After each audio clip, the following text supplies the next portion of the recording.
ever wonder why, across all the fights that happen in the Fast and Furious movies, there's never a clear winner? For all the pipes and wrenches and busted walls, it always comes down to some sort of a stalemate, or the two get interrupted, or a parking garage collapses on them. Well, there's a very good reason for this, and let me tell you, it ain't the narrative. According to the Wall Street Journal, many of the main characters have it written into their contracts that they cannot lose a fight. Jason Statham negotiated the extent to which he can be beaten up on screen. Vin Diesel polices the number of punches he takes, and The Rock works alongside the fight coordinators to make sure that he, quote, gives as good as he gets. Turns out the only thing furious about these movies are the contract negotiations.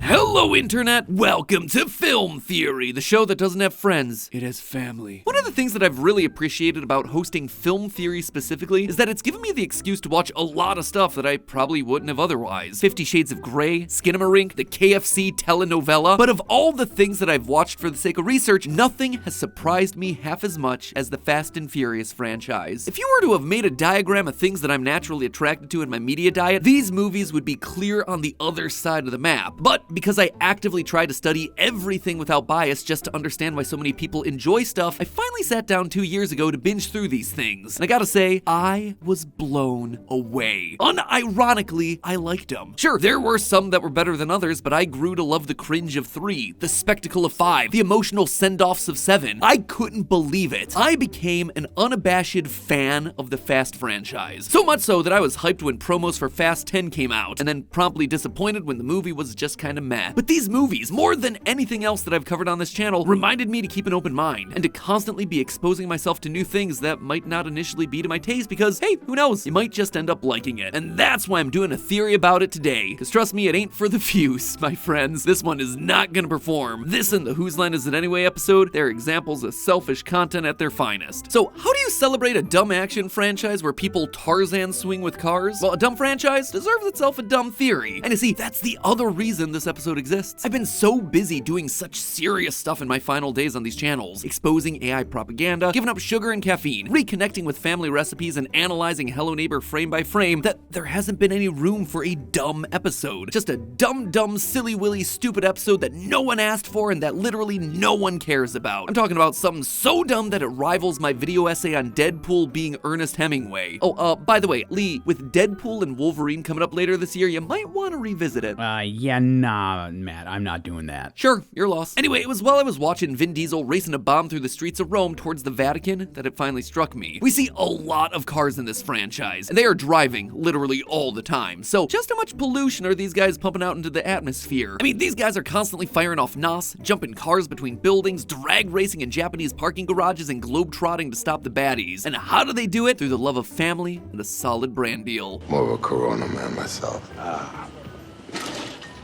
But while family may be enough to take down hacker terrorists trying to hijack nuclear submarines, it's not enough to patch the holes in our atmosphere. It's not going to be reducing the smog around LA. So what exactly is the carbon footprint of the Fast and Furious franchise? Are our heroes actually doing more harm than good by racing through the streets to stop these international super criminals? Fasten your seatbelts and crack open a Corona, my friends. I sat down and ran the numbers, and the answer is gonna shock you. Well, actually, that's probably not true. I don't think you care about this at all. But you know what? It may wind up being mildly interesting. So I figure we should probably be exactly on the same page as to what we're even talking about today, because this is a surprisingly complex topic for such a dumb theory. First and foremost, we need to address what exactly a carbon footprint is. I'm sure we've all heard the phrase tossed around before, but let's actually talk about precisely what it means. Practically all human activity tends to release some sort of greenhouse gas into the air. Every time you ride in a car, a bus, an airplane, it's burning fuel. That combustion reaction releases a bunch of greenhouse gases into the atmosphere. Using lights and electronics,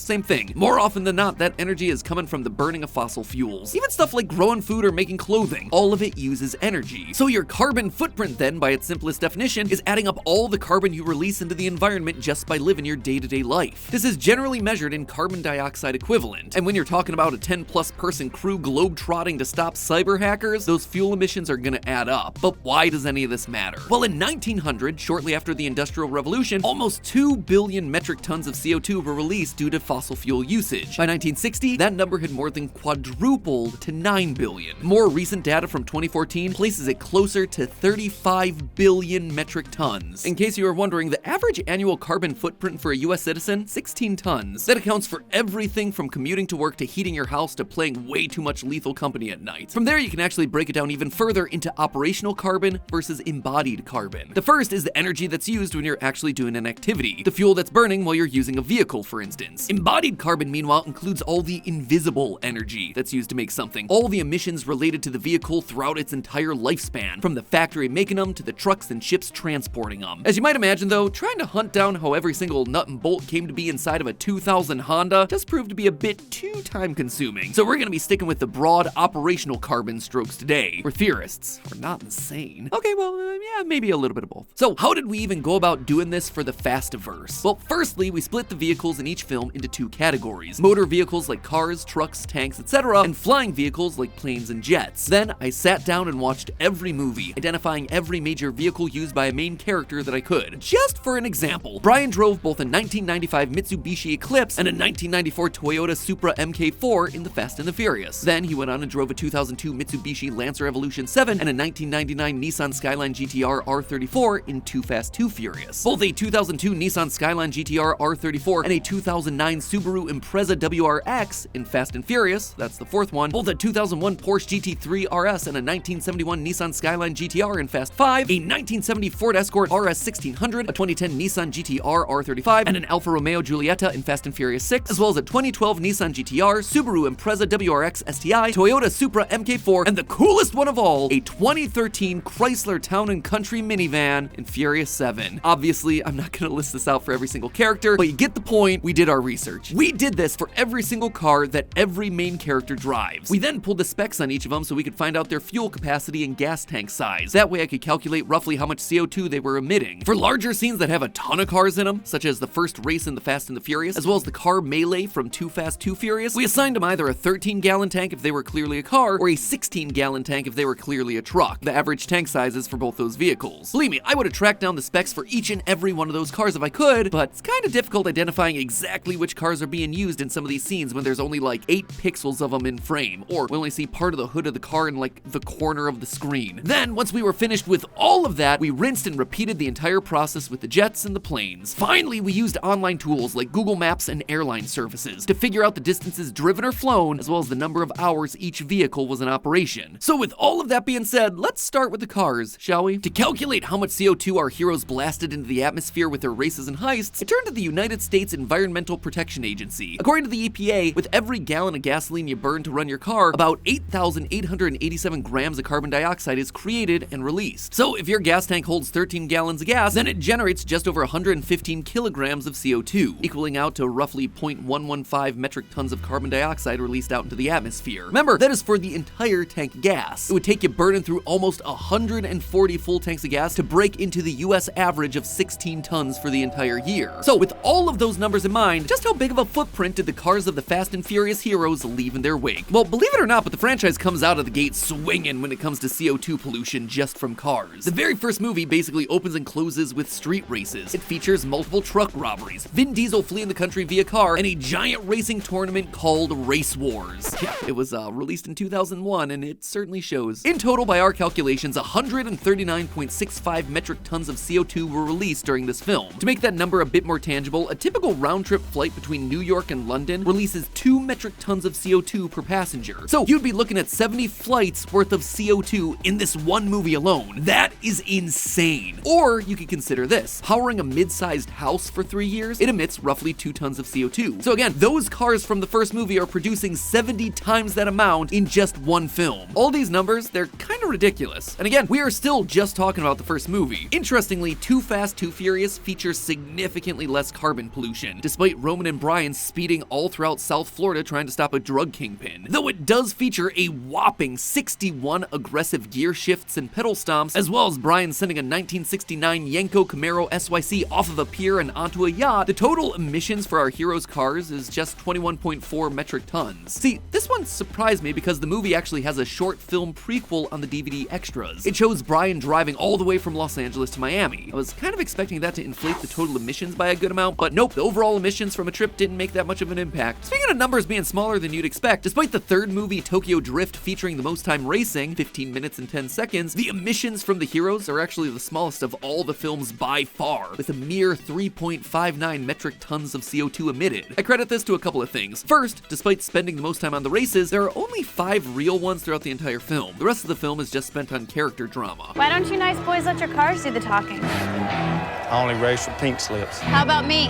Winner gets me. Yeah, it released in 2006, and it certainly shows. Also, I recognize that this is now the second time that I've used that excuse in this video, and spoiler alert, it probably won't be the last. Anyway, part 3 of the saga just featured fewer cars in the actual races. Most of them were just one-on-one because of the tighter venues in the streets, parking garages, and mountains of Tokyo. The spectacle of this film was all about the drifting, and not about the sheer volume of vehicles that were being driven around. But after 2 movies that were light on the carbon emissions, 2009's Fast and Furious seriously made up for some lost time. In the film's cold open heist, literally within the opening seconds of this thing, Dom and his crew steal 2 gas tankers and accidentally blow up a third. Fuel tankers this size typically hold somewhere around 6,000 gallons of gas. This means that Letty and the crew distributed 12,000 gallons of gas to fellow drivers throughout the Dominican Republic, and then an additional 6,000 gallons of gas just burned up right there in the mountains instantaneously. Those 3 tankers alone were responsible for unleashing around 160 metric tons of CO2 into the atmosphere, 10 times what the average American is gonna emit throughout an entire year. Add in an additional 21.4 metric tons from the general racing and driving from the rest of the movie, and part 4 creates a new high for the series at 184.1 metric tons of CO2, roughly the equivalent of 90 round trips between New York and London. And then from here, well, the emissions from the cars in the franchise actually plummet, as the Fast franchise shifts more into globe-trotting spy thriller spectacle than its racing roots. That's not to say that there aren't plenty of ridiculous moments involving cars. Fast and Furious 6's runway chase is the scene that has the cars going the fastest for the longest, as Dom and the crew chase an airplane taken off for 13 minutes straight, going roughly 120 miles per hour the entire time. Fun fact about that means that this runway would have needed to have been about 26 miles long, 42 kilometers. For comparison, the longest runway in the world is Shigatse Peace Airport in China, coming in at a mere 3 miles, just 5,000 meters. In short, Fast 6's runway here would have had to have been 10 times the length of the longest runway in the world. Like I said, these movies, they're probably dumber than this theory, which, you know, is saying a lot. Hey, Mia, you better hide your baby oil. You better hide that big-ass forehead.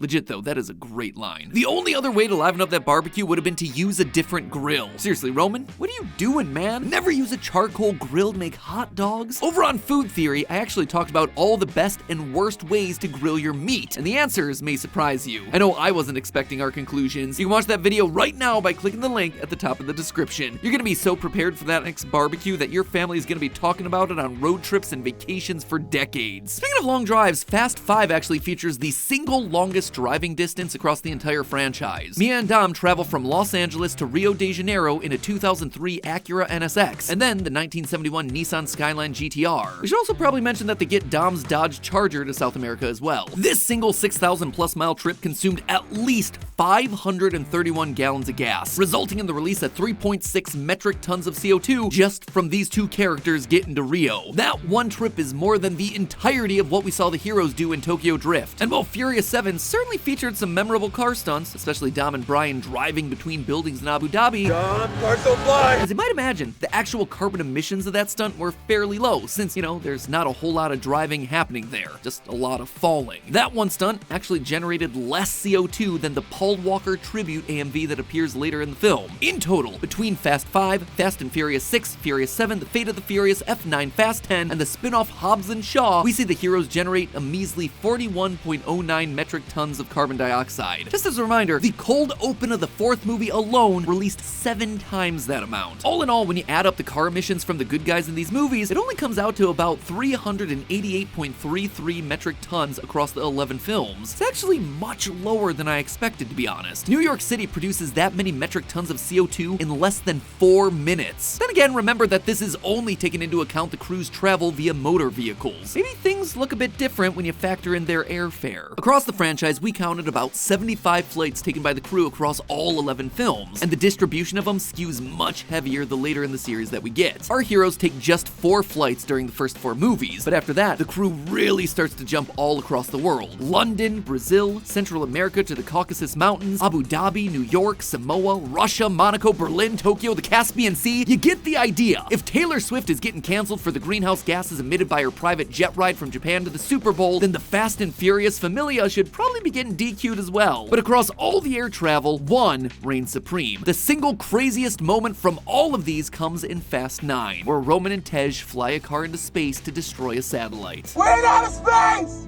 Man, how much candy did you eat? Well, I eat candy when I get nervous. This little jaunt into orbit releases a whopping 269 metric tons of CO2 all on its own. In total, the planes flown by the crew added another 7,185.8 metric tons of CO2 to their footprint, bringing their total carbon footprint to a whopping, drumroll please,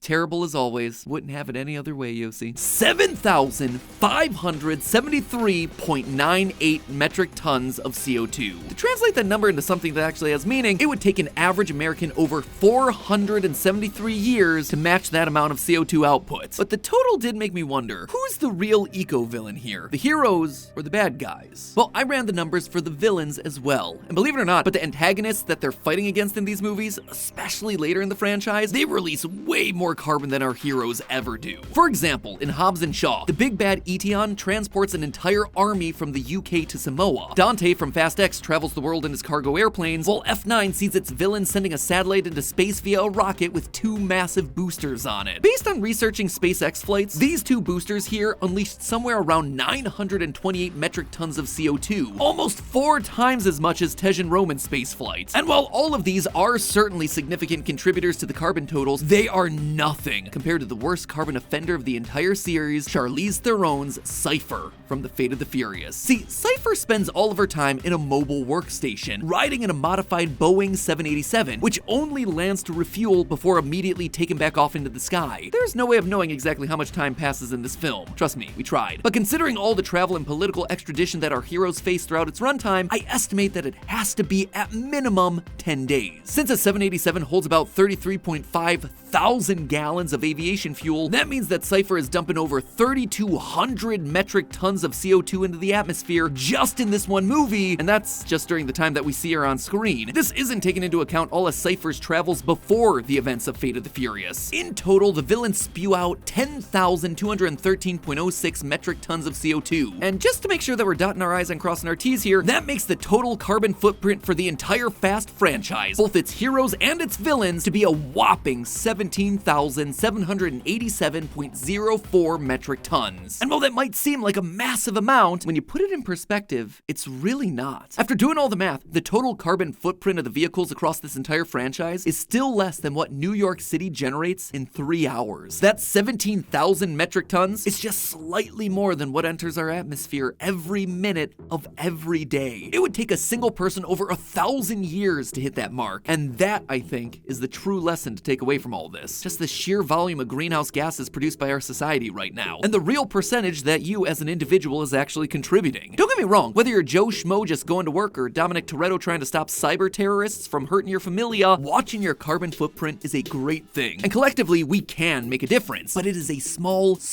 difference when you look at the data. Rewind back to the statistics that I was citing before. Sure, a bunch of muscle cars might be pumping out CO2, but the same as 70 or even 90 round-trip transatlantic flights, that statistic that I kept citing over and over again, that seemed like a weird and vastly overestimated comparison to me. And yet, that was the stat that the websites kept spitting back to me over and over again. But something about those numbers felt off, so I kept digging. And you know what I found? Discussions around carbon footprints are really vague and confusing. Look at the way this website frames it. A round-trip flight from New York to London is 2 metric tons of carbon dioxide per passenger. And this is common. Whenever you look up carbon footprint statistics, it's always targeted specifically at you, personally. It's your house, your travel, travel your problem. But the real problem here is the plane itself. That plane from New York to London, it is dumping 83 metric tons of CO2 out there regardless of whether you're on it or not. On average, there are just under 10,000 planes in the sky at any given time. Your 16 metric tons of CO2 per year, it is a fraction of a drop in that bucket. And yet, the companies out there are constantly passing the blame onto you. Do a search online for top CO2 emitting, and you see the top autocomplete results are for celebrities and countries. You know who you don't see in that autocomplete list? Companies. When they're really the ones with the actual power and responsibility of making impactful, lasting changes. In the end, Dom and the family, they're not just a bunch of car thieves fighting for justice. Seriously, go back and watch. You'll see that Dom and the gang really just want to live peaceful, non-polluting lives hanging out in their backyard barbecues. In Fast and Furious 6, the main characters have pretty much settled down on the Canary Islands, living low-key lives that don't involve spewing tons of carbon into the atmosphere. In Furious 7, they're back in Los Angeles again trying to live normal lives. Brian even got himself a responsible minivan. What's that tell ya? In F8, Dom and Letty are relaxing in Cuba. Furious 9, they've settled down on a ranch. And in Fast X, they've rebuilt their LA house and are just trying to be parents. Uncle John Cena even does his best to be environmentally friendly by busting out a personal aircraft that could be powered by just 3 shooters of vodka that he got on a plane. These guys are not just warriors, they are eco-warriors, taking down bad guys polluting our oceans, our skies, and our roads. Kinda like a modern-day, very mumbly voiced Captain Planet. I bet they even responsibly recycle their Corona bottles. But hey, that's just a theory. A film theory. And cut.